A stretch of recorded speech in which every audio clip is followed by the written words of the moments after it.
What's up, good people? Welcome to the Game Changers podcast.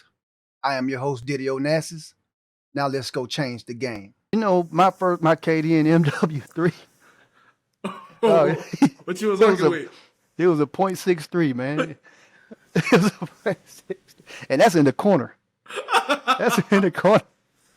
What's up, good people? Welcome back to the Game Changers podcast.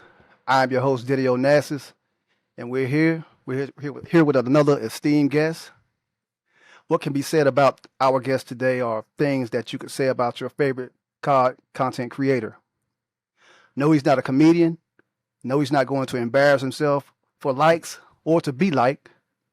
But what he does do is entertain his audience. He entertains his audience by get down to the business of busting ass in Call of Duty. He is a Twitch turned kick streamer, a YouTube content creator, and when it comes to Call of Duty, we have a few more pronouns that we can use to describe him. We can describe him as Himothy, the guy, that man, the dude, that dude. And in the Depcoms, they call him Goddamn or that motherfucker. Game Changers Podcast. Welcome and behold, Redman Lyons to the show. Now let's change the game. Yes, sir. What's up, Red, man? What's going on, man? What's up with you, bro? Yes, sir. Yes, sir. Yes, sir. That was a little introduction, dog. You know, welcome to the show. Yes, sir. All praises are due. You know, all praises are gained. You know, I started watching you back in the pandemic, damn near peak pandemic days, right? Oh yeah. You know, you was on that late night grind back then. Yeah. Yep. So you would come on like after 11, and I'll be on night shift. I'll just watch you. Yeah. Just watch you. While I was supposed to be like working and whatnot. I was a supervisor, but nevertheless, though, it was all good. Look, man, I appreciate you. And listen, I appreciate your game, man. We're gonna talk about like how you got into gaming and whatnot. But I just want to say, man, right off the rip, I salute you. You do shit that I wish I could do on the game. I appreciate you, bro. Man, straight up, man. I appreciate you. I watched you, like, and this is for dance, right? Yeah. And I don't know your grind. I didn't know your grind previously before Verdansk, but you look like you was just polished, and that had to come from multiplayer, right? Right. So when did you get into Call of Duty, and what was your first introduction to Call of Duty? So yeah, basically, appreciate you having me, bro. I'm glad to be here. First of all, 100%, man. And yeah, bro. So basically, I got into Call of Duty back in Black Ops 1 was my first Call of Duty Black Ops 1. Me and my brother, we used to be playing around. We'd be playing like zombies and stuff like that. And he kind of like, one day I came home from school and I think he was just kind of like off from school or whatever. And he was playing something like that. I didn't see him playing zombies. And I was like, bro, what you playing? He was like, this is multiplayer. I'm playing against other people around the world. And I was like, he was like, you want to play with me? Because then back then it was still split screen. So I started playing split screen with my brother and stuff like that. Then I started playing with myself. So I started off Call of Duty. It was kind of like a natural thing. Like I had like a 1.8 KD or whatever. You started out like that? Yeah, I started off with like a 1.8. Yeah, started out with like a 1.8. I didn't even know you can like watch people on YouTube and stuff like that. So I really want to get no tips and tricks from anybody. It was just kind of like a natural thing. So that was one of the greatest Call of Duties of all time. And yeah, that's kind of where I got started. And that was Black Ops 2? Black Ops 1. Black Ops 1. Yeah. Yep. Good God. So you know what? I was burning Xbox games back then, so I couldn't jump online with y'all boys. If I jumped online with my burnt games, it would brick my Xbox. You know? So I was always scared, but I always heard the rumors and the fun from the homies. Like, they would tell me, like, they were having the time of their life. I'm looking at them like they were nerds, man. I thought that was just some geek stuff to be online playing Call of Duty. Right. Outside of the campaign, it was just me. Campaign, that was me. That was my game mode. Yeah. And it wasn't until MW3 when I was like, all right, shit, I'm going to try it out. You know, I need to get the internet, get good internet, and buy the game, right? Right. And that's when I got into multiplayer, and that's when I got hooked, right? Right. So when did you, so you came out the box with a 1.8 in Black Ops? Yeah, Black Ops 1. 1. Yeah. You know, my KD in MW3. What you was working with? It was a .63, man. It was a .63. And that's in the corner. That's in the corner. 163. I didn't know So, nothing. Like you hey, said, I feel you, bro. I feel you. like you said, I didn't Yeah. know anything about getting better or how to get better. And it Right. wasn't until Black Ops 2. That was right after MW3, Black Ops 2, right? So Right. that's when I started discovering people on YouTube, and I learned how to camp even better.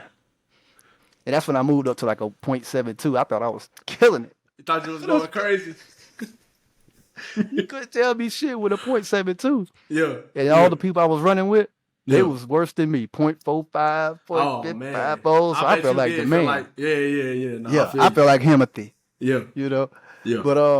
But either way, man, like it wasn't until later on. I'm just now getting up into like the 2s and the 1.8s and whatnot, like just now. Yeah. But so how you kept on rolling with that thing. So Right. what inspired you to just jump into the content game?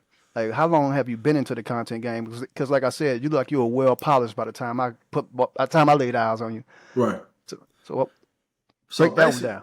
Yeah, so basically, bro, what got me into content creating, so back in like 2000, I believe it was 2012, 2013, whenever Call of Duty Ghost came out, leaderboards in that game were very, very easy to grind. So I always played Team Deathmatch to start off because it was kind of like simple. It wasn't a lot to it. I would switch it up every once in a while, but Team Deathmatch was my main game mode, right? Right. So 2013 is the year I graduated high school, so I played the game a lot. I played Call of Duty a lot to stay out of trouble. I was in a relationship or whatever. So I really didn't do much but play basketball and play Call of Duty and spend time with my girlfriend at the time. Gotcha. So I grinded leaderboards in Team Deathmatch, and I ended up being the #1 Team Deathmatch player in the entire world. I was number one. I was ranked #1 in Team Deathmatch in Call of Duty Ghosts. And the guys that I ran with and stuff like that, they was kind of telling me I need to start doing YouTube and stuff like that. But at the time, I didn't have the utilities and the funds and stuff like that in order to get that type of stuff done.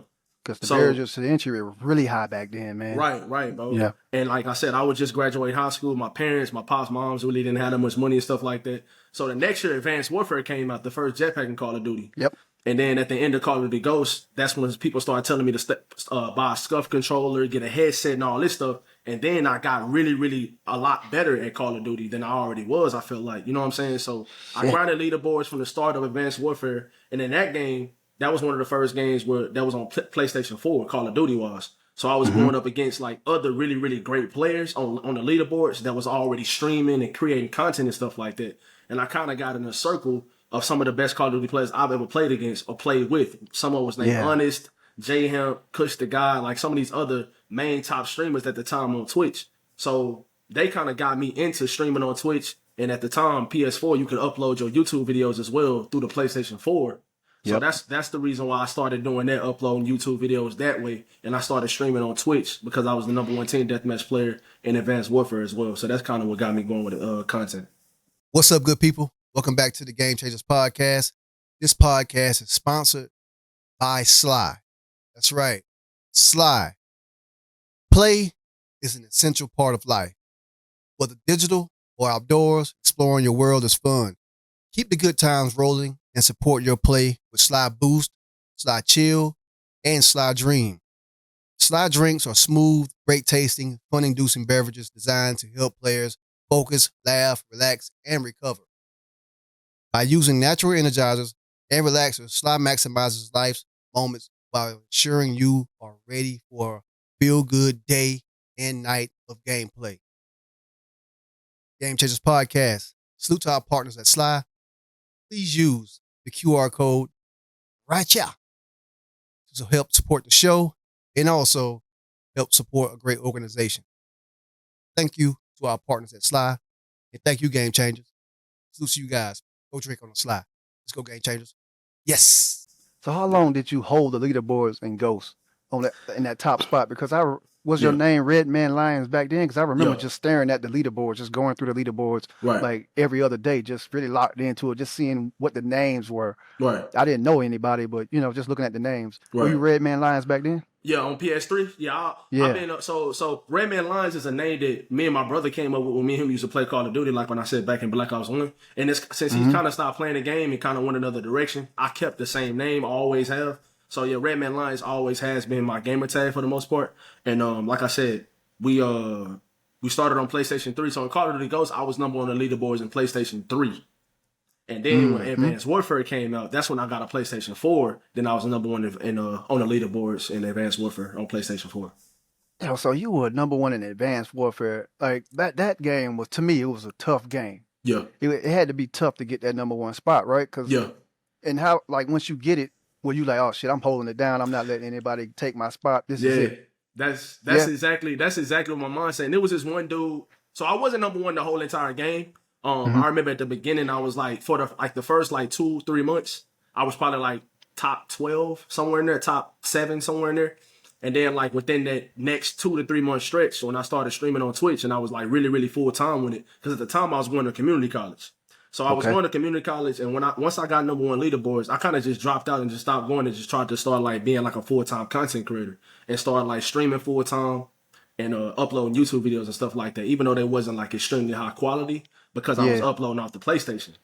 But anyways, like, so yeah, I was going to college at the time. Once I got to number 2 and I was behind the number 1 guy, I was playing like 12, 13 hours just to get number 1. And like you said, bro, like I had a scuff controller, but my scuff controller even broke on me. It broke like one of the paddles at the back. So that's when I taught myself how to play claw back in Advanced Warfare. So I still play claw to this day, and I taught myself how to play claw. And I feel like it's easier for me to play it now because I taught myself how to play claw in a jetpack in Call of Duty. So like jumping and stuff like that was kind of more vital to what it is now. So yeah, movement and jumping and stuff like that was very, very important back then. So yeah, I taught myself how to play claw. And yeah, man, so once I started grinding leaderboards and streaming full time, that's when I just said, okay, nobody's catching me. I'm keeping this number 1 spot. And you know what? Some of the nastiest players in our game, they play claw. Swag plays claw. Booyah plays claw. Right. And who else? It's a few of y'all out there. I just had my man's on the show. He plays claw. You know? Yeah. I tried it. It felt wild to me, but it's probably way more responsive than using the paddles because you kind of gotta think to hit the paddle, you know. And it's like you said, those scuff controllers back in the day, Scuff. All right, don't get mad. We just telling the truth. Right. Y'all shit used to break religiously, especially on that PlayStation 4 controller, the whatever it's called. I forgot what it's called. Yeah. I used to snap those things religiously back on Infinite Warfare. It just because you hitting the paddles, pop. But you continue to grind. You held the number 1 spot down. So what about the progression into the other cards and your streaming, right? So you were streaming in 20. So that was 2017, 2016 when you started streaming. 2015. Oh, 2015. 2015 when I started, bro. Yeah. Oh, that was you was in Advanced Warfare streaming back then. God damn it. Yep. Oh, damn. Well, damn. Yeah, you've been doing it. Yeah. Okay. All right. So you Twitch OG, never streamed on YouTube at all? Nah. You just went straight to Twitch. Straight to Twitch. Yeah.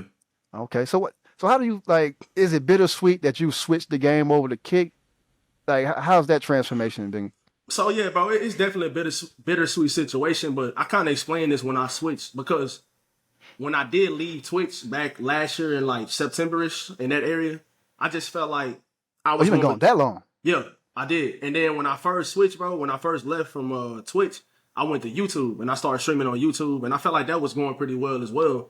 And then Kick just kind of came out of nowhere, and the stuff that they was kind of offering to the streamers, the content creators themselves, I felt like it was much like miles ahead of any other streaming platform. So the reason why I kind of left Twitch, I'm gonna just kind of dip into this a little bit. I kind of explained it already before, but I'm gonna just dip into it a little bit. I just felt like I was always gonna be stuck in that kind of same spot. I felt like I wasn't gonna ever like elevate myself to a position to where kind of like what I can do with Kick, to where like they have the opportunity now. If you become a Kick partner, they're gonna give you a contract and you're gonna be getting paid to stream, and you don't have to really depend on like which you never should. You never should depend on like other people gifting you subs or supporting you and stuff like that, because that type of stuff is out of the kindness of those people's hearts, and you never should depend on that type of stuff in order to like pay your bills or take care of your responsibilities. So I never felt like I was gonna elevate myself on Twitch to the position to where I can on Kick. So I'm completely humbled and glad that I made the decision on switching from Twitch. Something just kept telling me to just go ahead and switch,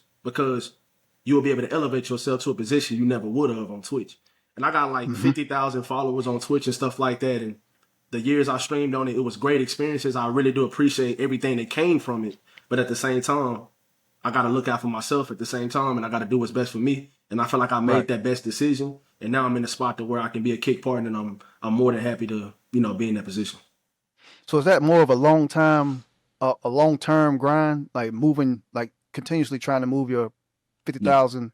But of course, you're not going to be able to get all 50,000 people to move at once. Right. But is that still like you're looking at it like a long-term grind? Because of course your core people follows you over there. Right. I followed you over there because I saw you streaming, and I was wondering where you went. Right, so I saw the stream notification, and I clicked on it while I was on Twitch already. Yeah. And you know what you had up there, right? The green screen with the "Come follow me" on Kick. Yeah. So I moved over, and that's when I found out that you were on Kick. Right. And that was a brilliant idea. I think I told you in the chat. I was like, man, that's a brilliant idea. Yeah. Like that's a cold idea. But did they end up kicking you off of Twitch? Nah. So really they can't, bro. They really can't because like I'm not obligated to stream on Kick because I'm not, you know what I'm saying? I don't stream on that platform primarily anymore, right? So like I'm not obligated to it's actually a lot of streamers that do stream on Twitch, TikTok, Kick, all that stuff at the same time. And I think that's the best way to do it, especially for people that start off. But yeah, just in general, bro, like you said, it is kind of hard a struggle to get people to come over from Twitch to the Kick. Because I remember, just for an example, the other night I was live on Kick and Twitch at the same time. It was like 45 people in the Twitch chat, and like a lot of them wasn't really coming over to the Kick. And it can be kind of frustrating because it's like, bro, if you really want to support me, then come over to the Kick stream. This is my main platform now. You know what I'm saying? Because the more I grow here, the better it is for me and just the community in general, all of us in general. If you support me, you want to be a part of my community, then come over to the Kick stream, But at the same time, like you said, it's a slow grind when it comes to stuff like that. You can't get 50,000 people to just come over to the Kick stream. I know it's going to be a slow grind. I got to create content, YouTube, TikTok, Kick, got to be live on Twitch at the same time, bringing over those viewers like you, bro. And I really do appreciate you coming over and stuff like that. But it's a slow grind. It's a slow grind to it, and I understand that. So, what comes with it, I'm with that. Yeah. Got it. Hey, y'all hear that, man? Get your asses on over there to Kick. 100%. And support Redman Lyons, man. You 100%. And Slim of the South are the only two that I subscribe to on or follow on Kick. Right. Y'all the only two that I followed over there. Yeah. And it's gonna be more. It's just the awareness is not there, and people, like you said, it came out of nowhere. People don't know what it is. Yeah. Twitch has been around for years. What, a decade and a half or something like that. Yeah. So, I mean, you're gonna get there, man. I believe you're just gonna keep on kicking ass, and people the work will keep on spreading, man. You're gonna get there. Yeah. So, man, let's continue to talk about content, man. So you're pumping out the content, videos on YouTube now. Right. You're dropping those bangers on YouTube, right? Yeah. And I got to go back and see the one that I started the one you just dropped about the FAR Advancer. Yeah. That's one of the guns I want to work with because it was a trash can weapon during release, right? So I'm interested to see what that video is like, man. Right. Like 100%. Yeah. So I think you said you dropped what? Would you drop 43 kills or something like 40, that? 40 something 42, 43 somewhere in there. Yeah, come on, man. My highest in Warzone period is 21. That's it. That's a light day. You get that coming out there, getting out the bed, right? Something like that. But but that's actually a good PR, bro. Like that actually is a good PR. Nah, man, don't gas me up. I'm not, bro. I'm really not. Bro. Like I'm telling you, that's actually a good PR. It really is, bro. Some people will never touch 10 kills. You're right. Yeah. I mean, I'm just being truthful, living my truth, man. Living my truth. Yeah. So who are you running with now in Warzone, man? As a matter of fact, let's stop. Warzone. Yeah. When Warzone Verdansk first dropped, right? Like, was you like all the way all in or familiar with battle royales like Fortnite, PUBG, and the other ones, man? Or were you already playing battle royale? Or this was your first dive into battle royale? So basically, bro, to answer your question, no, really wasn't familiar with the battle royale scene. I did play Fortnite when it was in its prime, when everybody was kind of playing it, but I never was really good at it. I feel like I had got to a point to where I had learned how to build and stuff like that. Dropped a couple 20 kill games or whatever, but I feel like yes, sir. I wasn't as good as some of the other Fortnite pros I was watching. I was like, I don't know if I can reach that level because I'm a Call of Duty guy at heart. So Mm-hmm. I never was a big fan of Blackout. I thought it was okay, but once Warzone came out, it kind of changed the game because it was free to play, and it had the Mm-hmm. same exact Call of Duty feel, like you was playing multiplayer, but in a battle royale. So I feel like that combination It together did. was very, very good. And like I said, it was a free to play game. I felt like Modern Warfare 2019 was a very, very underrated multiplayer game in the first place. With everything considered, like the time to kill, the weapons, and the movement and stuff like that. I feel like all of that stuff was pretty good. And then you put all of that into a battle royale map like Verdansk that was very, very balanced and good too. I loved it. I absolutely loved it from the start. I knew I was going to be playing it. Had big dreams for it. Well, not big dreams, but had big aspirations, had big plans for it, to become one of the bigger Warzone streamers. And I felt like at the time I did do that, especially during the pandemic. Yeah, you really did, man. To me, you were up there. That's why I hold you up high on my list. Yeah. My list of the greats of Warzone. Right. So during that time, like the peak pandemic, did you ever feel like, all right, this, like, it's just going too crazy right now, like it's just blowing up too fast, or did you feel like it was going to level out at some point? You saying like the numbers on the streams and stuff like that? The numbers on the streams, yes. Bro, like, to be honest with you, I couldn't believe it was happening that way. I never thought I would get to that point. And to be honest with you, I'm gonna be completely honest. Like, I kind of took it for granted, if you get what I'm saying, because at the time, like, not that I wanted to, but I really felt like I really didn't have the choice. But I wanted to like expand and create content in other places because I felt like that high because that was the highest I've ever been as a content creator.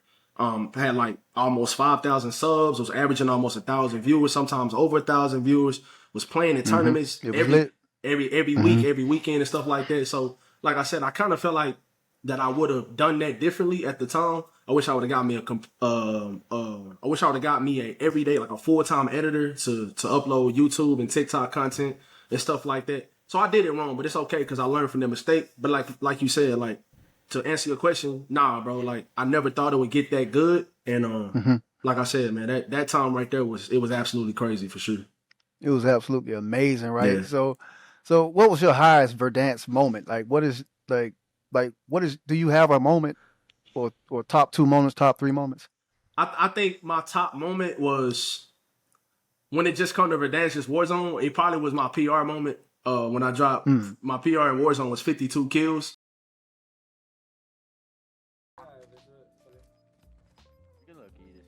It's just like I was just aiming for 50 this game instead of just aiming for the most kills I can get. Oh my god, that flash grenade was different.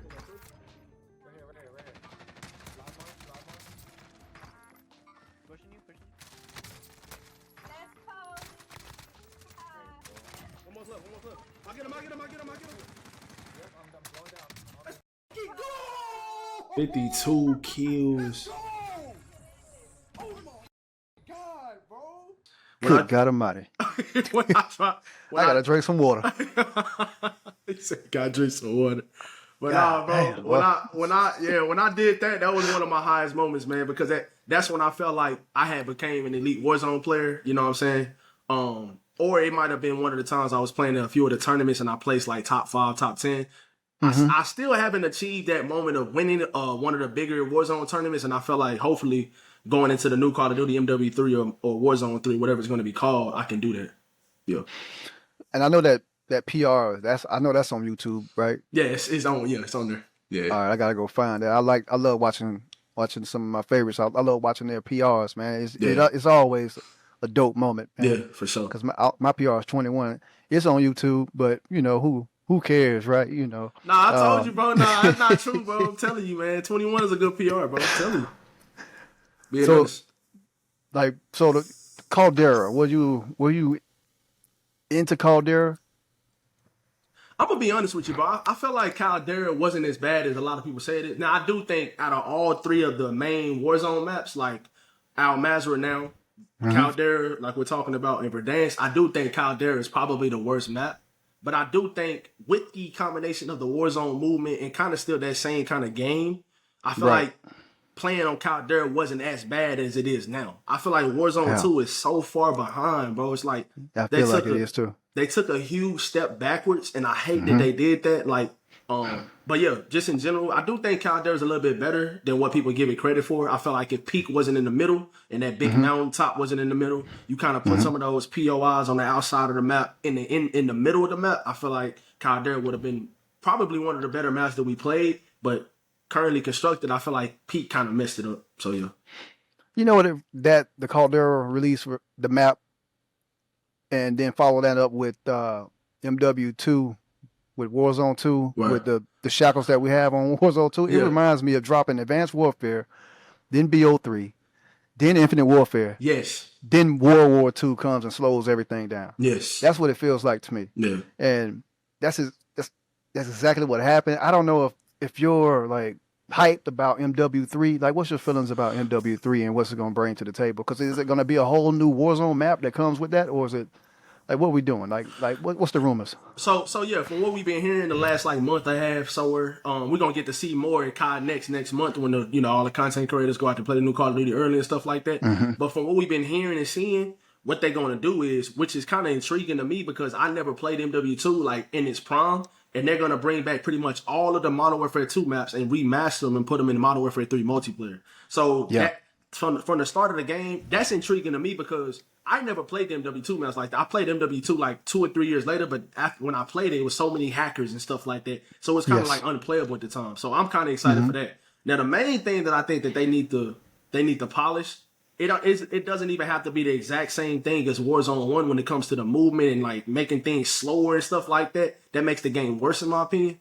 Kind of like Warzone 2 or Modern Warfare 2. I think that they need to speed things up. And from what we've been seeing a little bit, like today they dropped the trailer and everybody on social media, on Twitter and stuff like that was kind of going crazy just off the characters mantling faster than they do in Warzone 2. Yeah, I saw that. You seen that? Yeah, so people was going stupid about that. Yeah, people was going crazy just off mantling, but that's how down bad we've been over the last, since Modern Warfare 2 Warzone 2. You gotta hold on to a ledge. You gotta hold on to the top of the fence and pull yourself up. Like you gotta, and it's so slow, bro. It's so slow, bro. Like you do it sometimes, and the character he continues to like lift himself up instead of jumping over it. Like it just the mechanics of the game just feel like we just went backwards so much from Warzone 1. So I'm hoping Modern Warfare 3 goes forward for sure.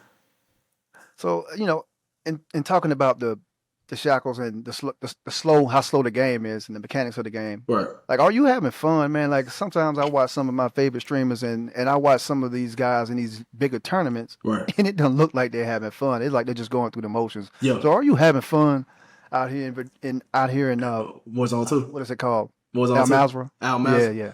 To be honest with you, bro, I haven't really played Al-Mazrah probably since like season 4, so it's been a few months, or a month and a half somewhere in there. I played. You out there on Vandal? Yeah, pretty much that's all I really play is Vandal, bro. All I really play is Vandal. But I will say this, though. I am having fun on Vandal. Now, it's getting to the point to where, the new Call of Duty is coming out. People are itching to play it. You know what I'm saying? It's time for a new Call of Duty. It's getting to that point of the year. So it's not like as fun as it was when it first came out, speaking of Vandal.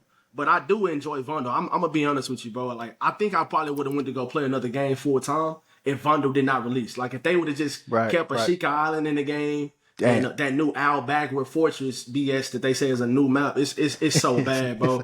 It's a corner of a map. It's a piece of. It's like Mini Royale, right? Yeah, it's like Mini Royale. That's exactly what it is, bro. Like, but yeah, just to answer your question, bro. Like, I'm to the point to where I'm just so ready to play the new Call of Duty to where like I feel like whatever they do in Warzone 2 at this point, it's not really going to be that intriguing. It for me right now, it's about creating content, staying consistent with streaming, and just trying to create as much content as I can day to day on a day to day basis. That's kind of where I'm at right now.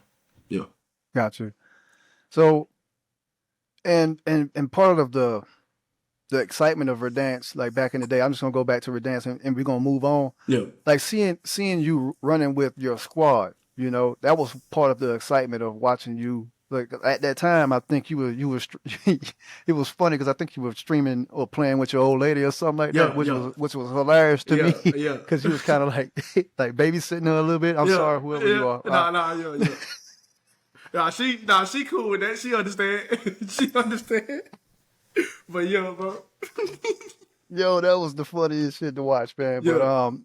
But one of the best moments or one of the greatest moments for me when it comes to Warzone and you, it was just watching you and Tourva and some of the other guys. Y'all was just fucking unstoppable, man. Like that was like like my favorite combination to watch, man. Yeah. So like, do y'all still have y'all still maintain a relationship? Y'all still cool? Yeah. Yeah, me and Tourva, bro, like Tourva is one of the smartest dudes I know, bro. Yeah. Yeah, me and him, I still text him, still talk to him. I just don't play with him all the time like I used to because our schedules are kind of different. He just recently he's in daytime. Yeah, he's mostly in the daytime. Like I don't really stream that often during the daytime. I do And it he's times. married, right? Yeah, he just got married. I think like last month. So yeah, definitely congrats. Like once I already told him congrats like 100,000 times, but once again, bro, definitely congrats to him on that. But yeah, man. Just to piggyback on what you said when I was playing with my old lady, and back in Verdansk. My bad, man. No, bro, you good. I just wanted to, cause bro, that was it. I know it's funny, bro, because she's such a funny person. So like at times she kind of goofy acting and stuff like that, and I would have to like try to tell her to do this and that. You know, she's my wife, and she plan on coming back and playing when the new Call of Duty come up. But okay. Nice. Bro, I know those moments were extremely funny because I go back and watch them sometimes myself and laugh. So yeah. Man, salute to that, man. You was the first streamer that I saw play with his old lady, man. Like the first dude that was a raw. You know, those guys that just, rinky dink guys that play with their old lady and whatnot. But y'all was still cutting ass and winning, So together, and that's fire. That's fire. Yeah. So Never Lackin. Like, were you the founder of Never Lackin, or you were the guy like the head man? Yeah. For Never Lackin, and you put the whole thing together? Yeah. So basically, me and Tourva came up with this idea of making having an organization because we felt like we had all the tools and the people that we ran with all the time as well. Like Mistaken, Stacks, Fiora, X, Wax, yeah, all of us. Virgo, yeah. So it was so many great content creators, and we kind of was doing things differently because it wasn't really like ran by. It was ran by Black people. You know what I'm saying? And you really don't see a lot of organizations or just teams in general ran by people like us. So like we were trying to do things a little bit differently. And yeah, man, like I said, like Never Lackin, it was going strong for about 2 years, especially when we first started. It was doing very, very well. It was running tournaments and running prizes and recruiting different people.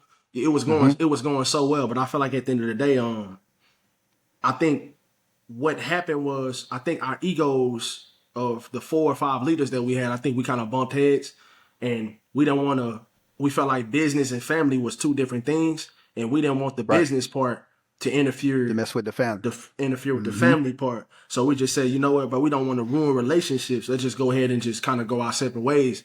We just took the smarter decision. I felt like because at the end of the day, like those family relationships are much more smarter than those, or much more better than those, or important than those business relationships when it comes to most things. And I feel like we had been family for so long before the business thing kind of got going. So that's the direction we went in. Yeah. Gotcha, man. That's a dope point. That's a really courageous way to look at it because y'all stepped away before y'all, before it got disrespectful or whatever happened, Right. Because like you said, maintaining those friendships is the most important, man. And especially, business is going to be business. Right. You guys have business individually, yes. Exactly. So that's not going to stop. Exactly. But what you didn't want to stop was having that friend you can hit up. Hey, congratulations. Exactly. Hey, good job.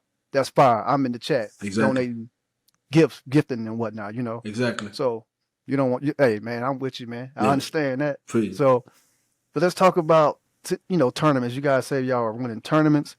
You guys,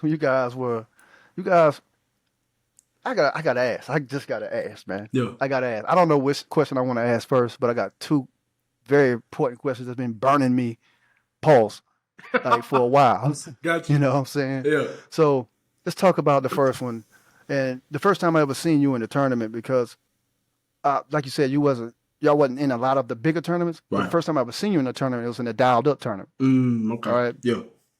Dialed up games, right? Right. So, and the first time I ever seen you being interviewed was dialed up games. Yeah.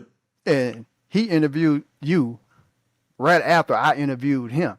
What's up, good people? Welcome back to the Game Changers podcast. This podcast is sponsored by Sly. That's right, Sly. Play is an essential part of life. Whether digital or outdoors, exploring your world is fun.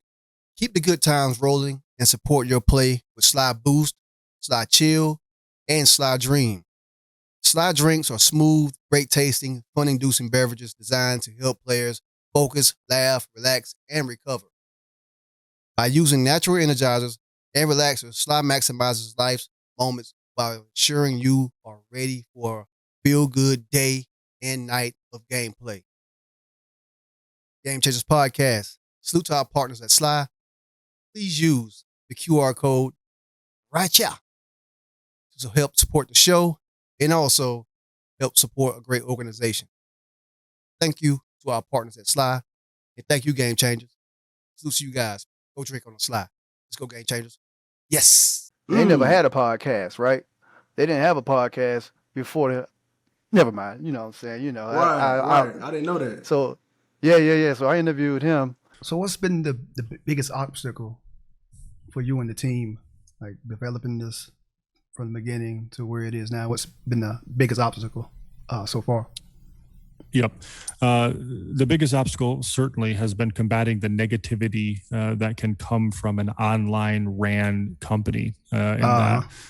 You are certainly bound by nothing and responsible in no way to how you act or react online. So people can say or do or react however they choose to react with absolutely no negative repercussions or ramifications for doing so. Yes.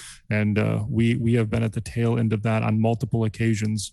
The boldness that I had spoke of, to do divisions and the ethical boundaries that this company has is phenomenal. It's truly underappreciated, and in my opinion, and because of that boldness and that high integrity, it has got us in positions that have been negative. And I think that combating those negatives have been the biggest slope for us, I would say. Yeah. But luckily, as cream does tend to float to the top, these things are becoming more apparent. I will just go on record to say that a lot of that negativity came from the act of banning or DQing cheaters from the tournament. But so what happened with dialed up games, man? Like, what was your experience with dialed up games? So bro, this is one of the trickiest things I've ever experienced. But to be honest with you, I don't want to name names, but we know who he is. The owner of Dial Up Games at the time was Yellow Fett. We had a pretty good relationship. We talked to each other. He came on my stream. He kind of like, I don't know, he kind of instilled something in me that like really a lot of other companies and bigger people didn't really see, I felt like. So I was pretty cool with him, to be completely honest. So I used to run in the Dial Up Games tournaments. They used to let us run for like a discount price instead of paying the whole entire thing. So I used to run in them all the time because, when I paid a discount price, if we win the tournament, we'll get a pretty good amount of money back. So they used to run duo tournaments, trios, solos, all types of tournaments. And I used to try to make sure the chat enjoyed them as well. So I tried to make sure I ran as many as possible. So probably like 4 or 5 tournaments deep into the Dial Up Games tournaments, me and one of the guys I used to run with, Xify, you probably remember X. I used to run him all the time, and we used to play in those tournaments. And one tricky thing happened a few tournaments in a row that we really didn't understand, because one thing that they did not do that we didn't understand, they never showed like the leaderboards or the teams that you played against. So we was always named Team Never Lackin, right? Because at the time, that's what we were. We never seen the other players or the other teams that was playing in the tournaments. So say like, for example, we would have a high score that tournament, right? In a duos tournament, we would score like a lot of points. We would get a lot of kills and we would get wins because that would add on to the points, the total points, right?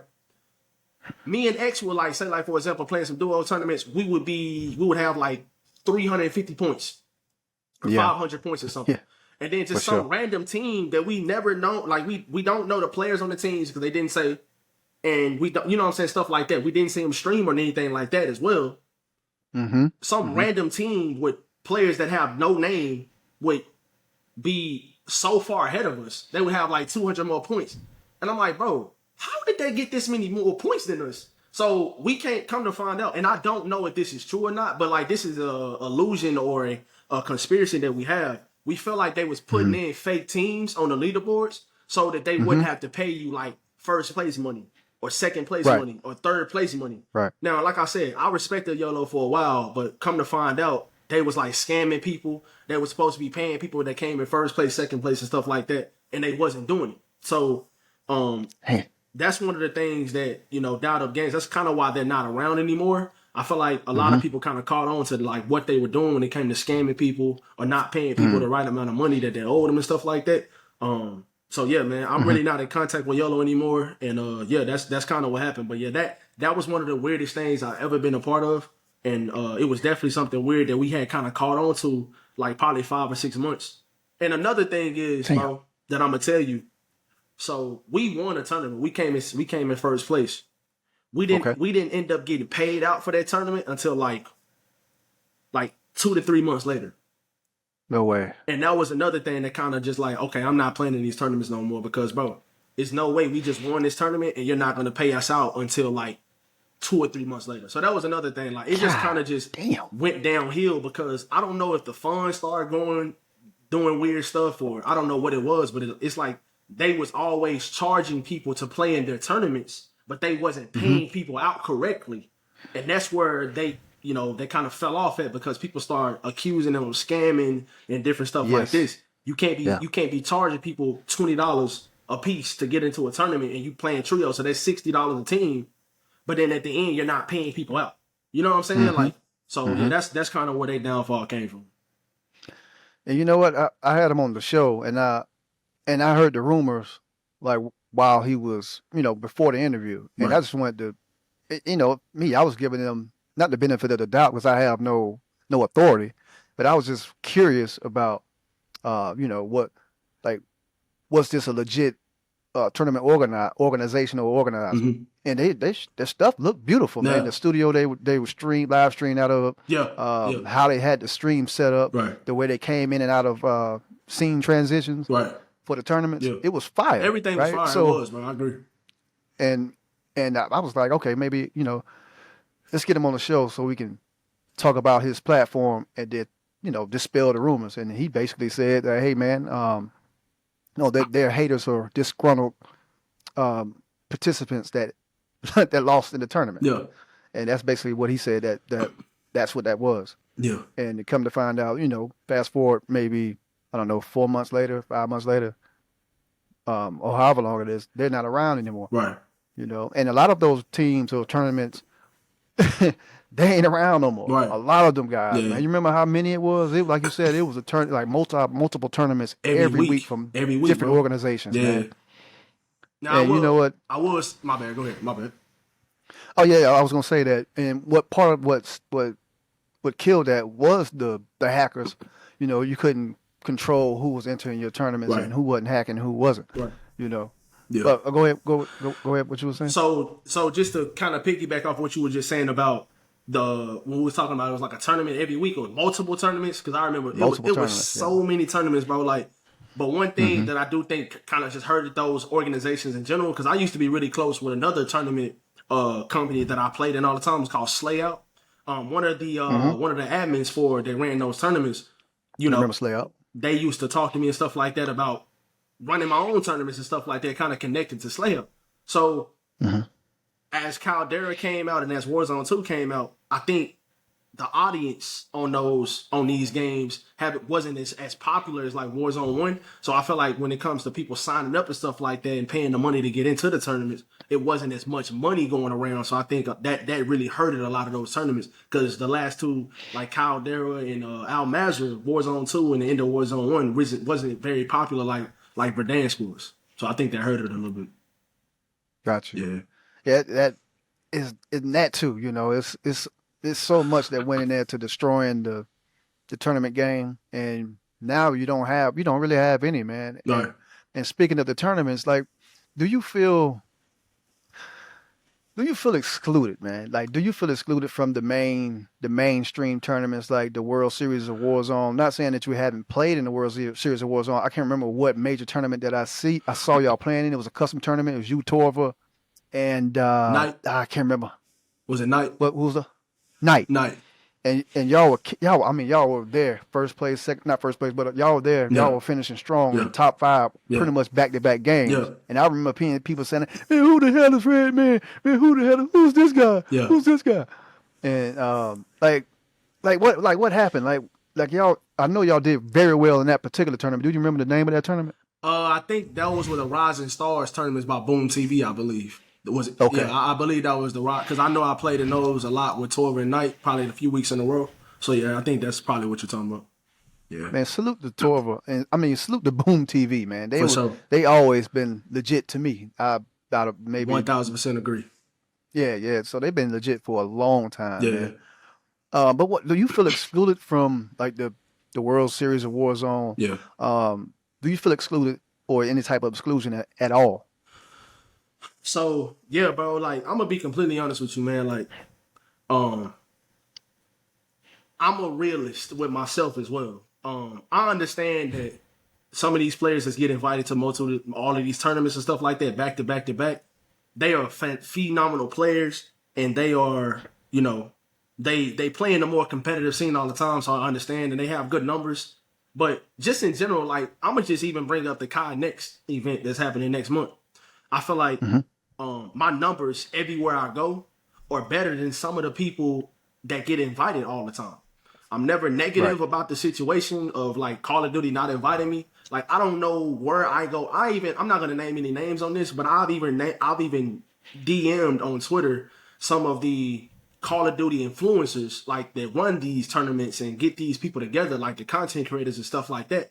I get no response. It's like, bro, like what did I do wrong? You know what I'm saying? I never got accused of cheating. No, I've never cheated before in my life. When it comes to Warzone or any game in my life, I've been legit on every single platform I've ever been on. Like, I've never been in trouble. So I don't know what it is, why some of these other creators are getting invited to these tournaments and these events and stuff like that, but not me. I'm one of the best players. I'm better than a lot of these players. Like I said, I'm a realist with myself. If I felt like I needed to improve in certain areas, well, I'm not perfect. Obviously, I need to improve. But when I'm looking at because I watch YouTube, Twitch, I'm looking and lurking all the time to see what are they doing different than I'm doing.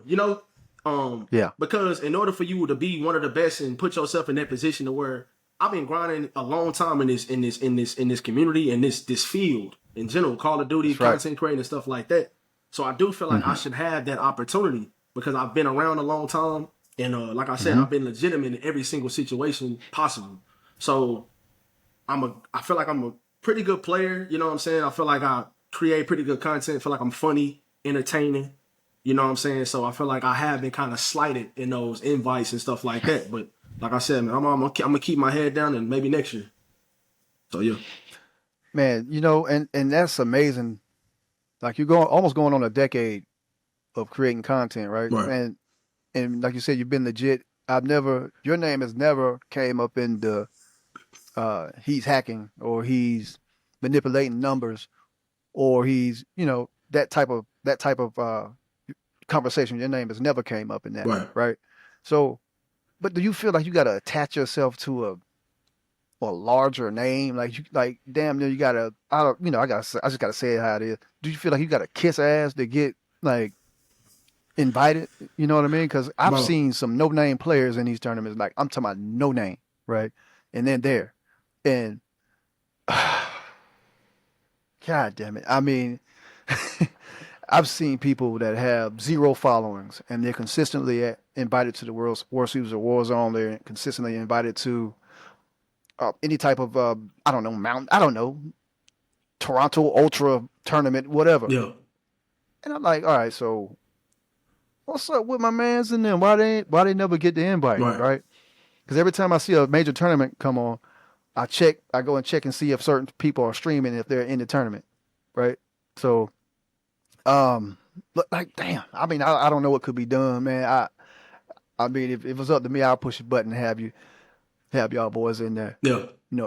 Instantly, right? Yeah. But like, I'm gonna answer. Does that? Go ahead. Okay. But does that affect your grind? Like, does that affect like you said, you're gonna keep on grinding, but does that affect the way you look at the game? So yeah, I'm gonna be honest with you, bro. Once again, man, great question. I appreciate you asking these questions because I've been wanting to answer these things and not look like I'm ranting or, you know, complaining and stuff like Right, that. because if you would have came out, they'd be like, man, look at this Yeah. punk man, you over there crying. you know? Exactly. Yeah. But yeah, bro, when you just said something huge, when you just said that you feel like you gotta kiss ass in order to get invites, or do you have to be a part of like a completely different friend group, or do you have to, you know, kiss ass to somebody else like a bigger a creator or something like that, bro? I'm telling you right now, bro, I will never do that type of stuff. Like, I am not going to change who I am in order to start getting invites to tournaments and stuff like that, bro. Because like some things that, because I've said things like this in front of my viewers, like back in Verdansk, I'm like, bro, why is this person? But I'm like, they'll be like, oh, bro, like, well, they always place high. No, they do not. Like, it's certain creators that get into these tournaments, they do not place high every single time. They do not. They're there to get shit on. They're there to be that spot holder. That's exactly. That's what it seems like. Exactly. So, you know what I'm saying? Like, I'm not saying I'm the best. I'm not saying I'm the best player in the world. I'm not saying none of that type of stuff. But what I am saying is some of these players that's getting in these tournaments consistently and getting into these Cod Next events and stuff like that, they don't have the numbers that I have. They're not the player that I am. You know what I'm saying? And I feel like that should matter. It's even some players getting into these events that don't even play Call of Duty. They don't play Call of Duty. They get invited out, flown out. Bro, they getting flown out and stuff like that. Bro, they don't even play the game. Like I said, I'm not gonna name no names. Shout out to everybody that's made it, because I feel like I'm gonna be there one day, hopefully. But like I said, bro, how are they inviting you, but you don't even play the game? And every time you play the game, you got everything negative to say about it. You know what I'm saying? So like I said, bro, like, I don't understand it, man. But like I said, I'm gonna keep my head down and you know, keep grinding. And to answer that last question that you asked, does it affect me like mentally? Right. It has before. Like, I'd be lying if I said I didn't. Because like I said, man, like, that's one of the reasons why I left Twitch as well. Maybe I can stand out somewhere else and I'll start getting these invites and I'll start doing this and you know what I'm saying? Some of the goals that I have. Because what I'm doing here, it just seems like it ain't good enough. So let me go here and maybe I can do this here. And like I said, man, like, if I could do it all over again, I would do it the exact same way I'm doing it now, because I feel like I'm in a position now to where I can do something that's kind of life-changing and do something to where, you know, I wouldn't have been able to do it on Twitch. So, yeah. Got it. Yeah.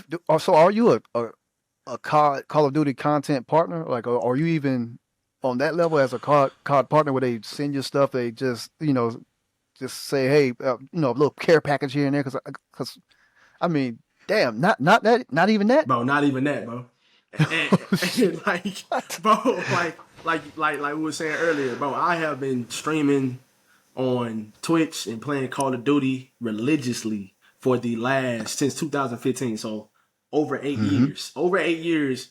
Now, like, I didn't really get my YouTube channel going until probably, really, to be honest with you, 2 months ago. That I've never consistently been uploading videos and stuff like that, because I haven't had the resources to do that. But I do now, and I feel like, you know, it's gonna go somewhere.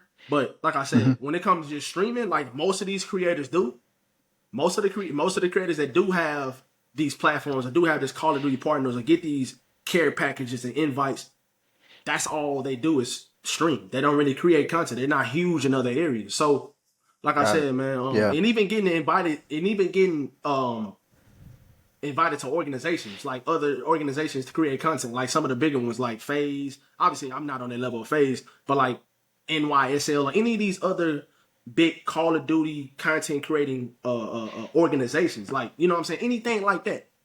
Nothing. But, man, and that's, you know, that's a strong point that you're making, you know, because someone like you that's been grinding for, it's about to be 9 years now, right? So it's like, fam, and that's why grassroots organizations are very important. Grassroots organizers, tournament organizers are very important, especially in Call of Duty. But with the algorithms and with the you know, like the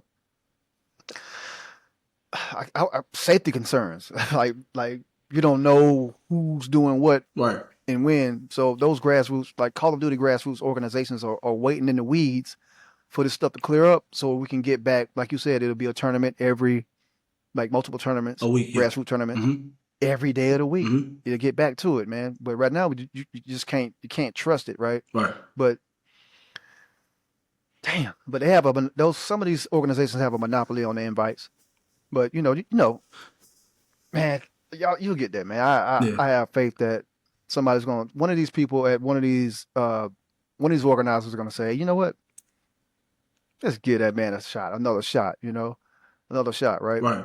But not to dwell on that, man, because that's a downer, dog. Like talking about that shit is it kind of pisses me off, man. Yeah. But anyway, I got one more downer question for you. Okay.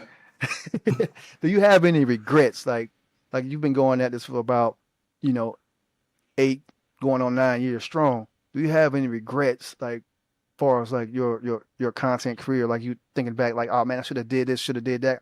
You touched on it a few minutes back, but is it even deeper than that? Yeah. Than not hiring a team to surround yourself with a team. Yeah. Okay, so yeah, I have a couple. One of the ones that I say all the time, which is kind of like a little bit different. When Apex Legends first came out, I played that game religiously. When it first came out, like the way it came on the scene completely different than any other game I've ever played, because it did it to where nobody even knew what game it was. Like nobody even knew what Apex Legends was. It wasn't any trailers. It wasn't nothing like that. And then like one day randomly, all of these big Twitch streamers like Daquan, Dr. Disrespect, Nick Mertz were just playing the game for free and kind of like advertising it. And it was like EA partner or whatever Apex Legends is by. And everybody went to go start downloading. It was free. And I got really good at that game. And I kind of felt like, I kind of wish I would have kind of stayed on it, because I felt like that would have kind of took me in another direction. I probably could have been competitively playing that game, winning tournaments in that game. You know what I'm saying? Like, but like I said, like that's one of the concerns, or not concerns, or wishes that I kind of wish I would have did, kind of just stuck to that game.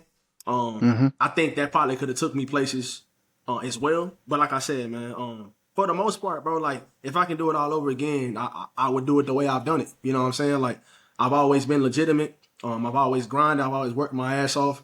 I always kind of done it my way. You know what I'm saying? And not really, kissed ass to get to where I'm at. You know what I'm saying? So, and I feel like that's the way it needs to be done. You feel me? So yeah, that's pretty much the only regret I really have.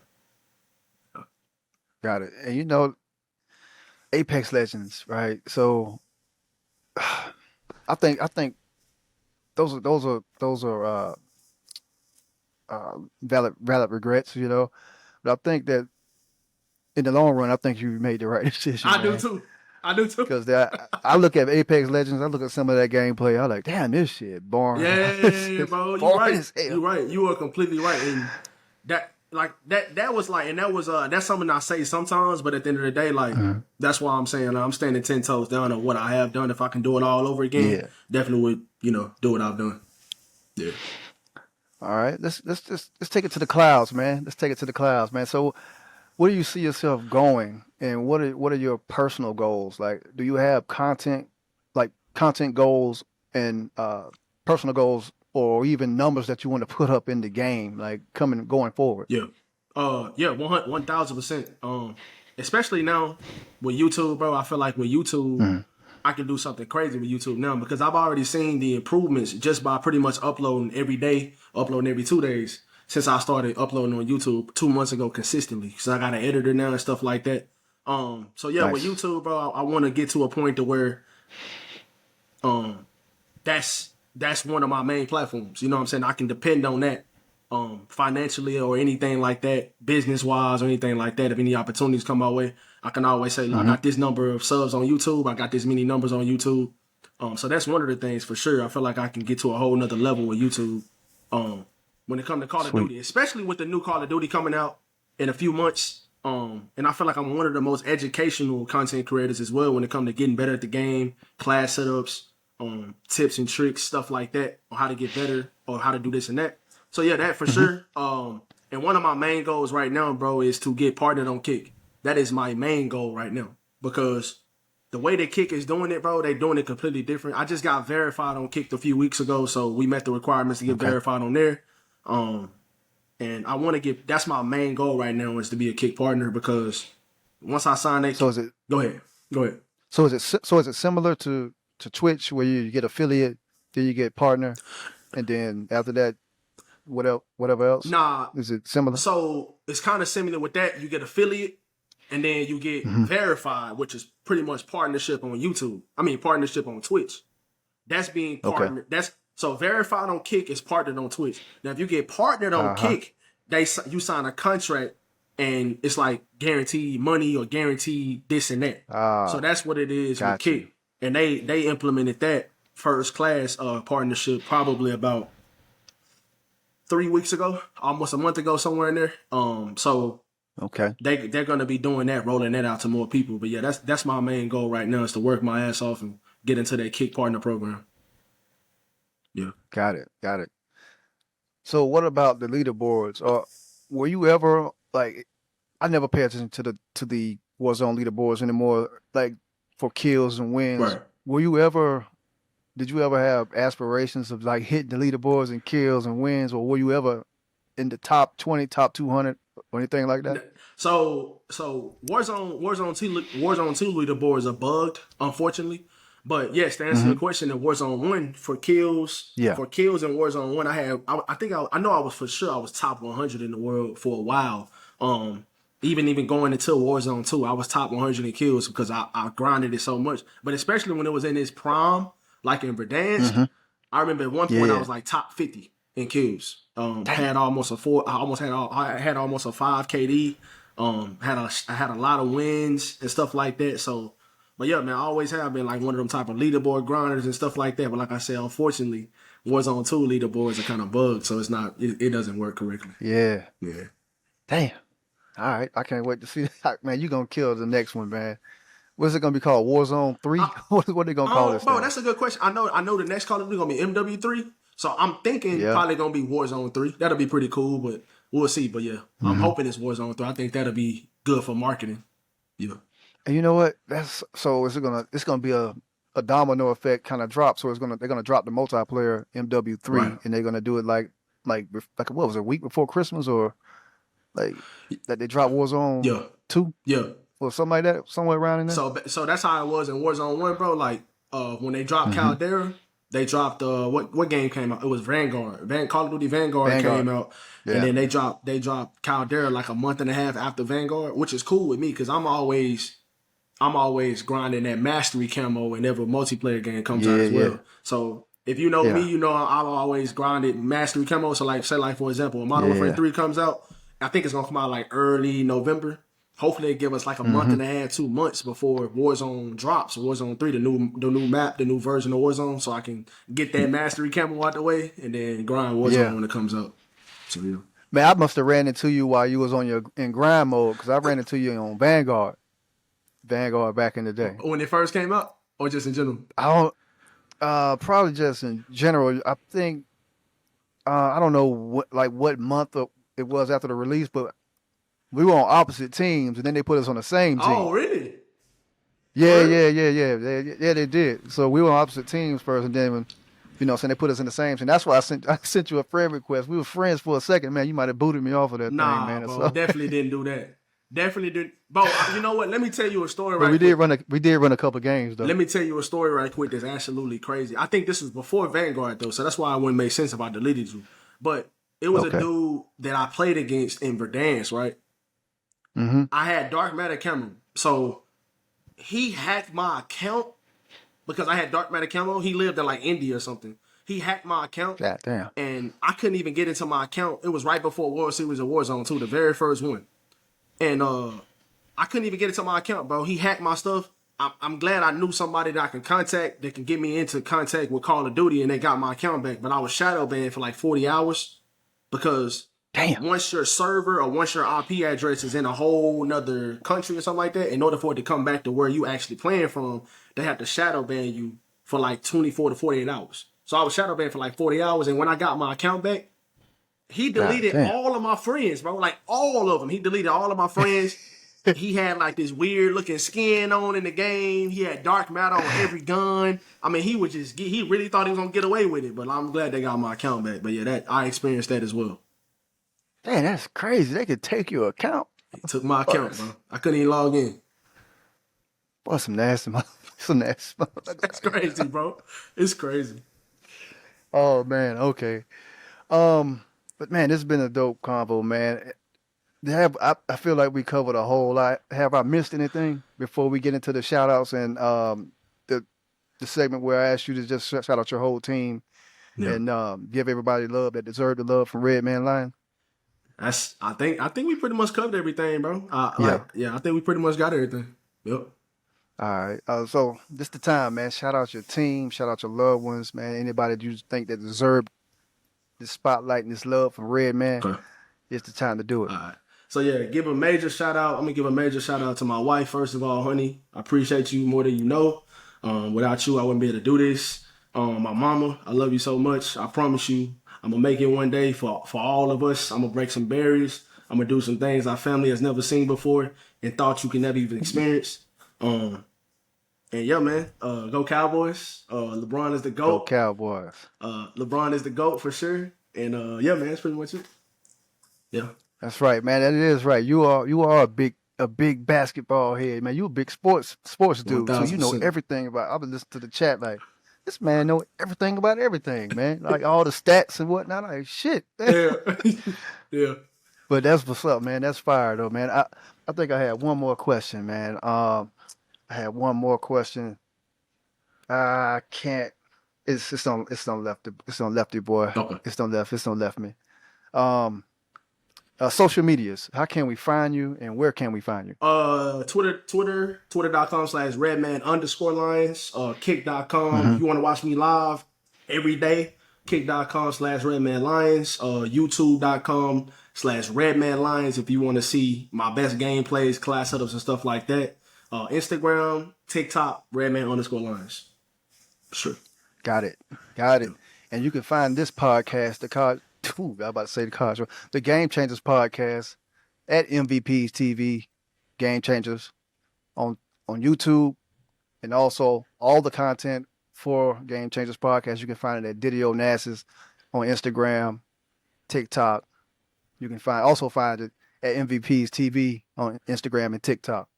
Follow the Facebook page. Watch Facebook page too. Also, you know what I mean. Facebook is out there. Shout out to Facebook, man. You ever thought about going to Facebook gaming, man? I did at one point. I really did at one point, bro. It was deep on my mind, but yeah, I really did at one point. Yeah. Got you. All right, man. I think that's it, man. I had a fire ass question that I forgot, but you know it's all good. We'll catch up again, man. Yeah. Definitely got to do this again. I'm 100% with it.